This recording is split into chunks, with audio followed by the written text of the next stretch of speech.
How you doing? Today we're going to be working on the 2003 Honda Pilot transmission. I've already started on it just to make the video a little bit shorter. Now I'm just going to give you guys a quick basis and rundown on how to pretty much take it apart. So, alright.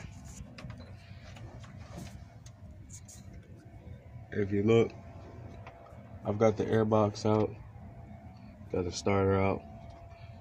I took the thermostat housing off, the whole thermostat housing, just to make things a little bit easier. Sometimes these hoses don't want to come off, so because the hose didn't want to come off, I didn't want to damage anything. I just took the whole housing off. What you're going to do is you're going to disconnect the entire wire harness from the transmission. That way you can get to everything. Disconnect these lines, these transmission lines. You don't necessarily have to, but they just make it easier to get to some of the bolts, the transmission bolts and everything. Make sure that you pay attention to where every connection goes on the harness. So what I did was I did your map sensor and the mass airflow sensor. I unconnected the ignition coils, so that way I can have the harness completely out of the way. I'm gonna move down to the bottom. If you look, I've got the exhaust drop down, and this is an all-wheel drive vehicle. So with it being an all-wheel drive vehicle, you have to also disconnect and drop the drive shaft.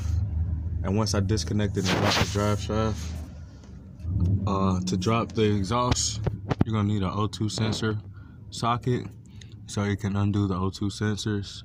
That way you don't damage anything, because you don't want to spend any unnecessary money when you're doing this process.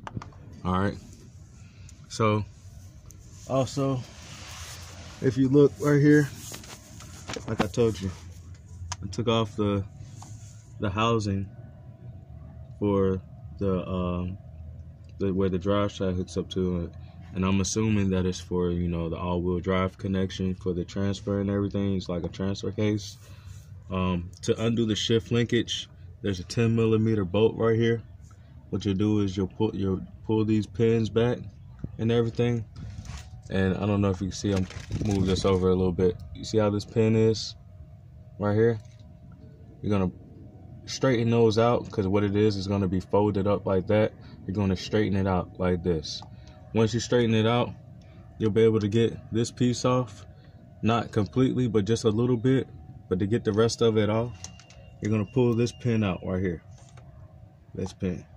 And once you pull this pin out, it will drop down. To get the rest of it down, I've already loosened these for the video. You just pull these two 10mm bolts out, and boom, there's your shift linkage out the way. I've got all my transmission bolts out. I've got everything disconnected. I'm putting these two bolts back in, just so I keep track of everything. You want to kind of keep track of every bolt and where it goes. You don't want to mix up anything. Because I have experience, I have all mine in that little tool bucket right there, little drawer, so I can keep up with them. Make sure you have all your torque converter bolts out, all your tranny bolts out. And as you can see, my tranny is out. I have spacing coming apart. She's ready to go.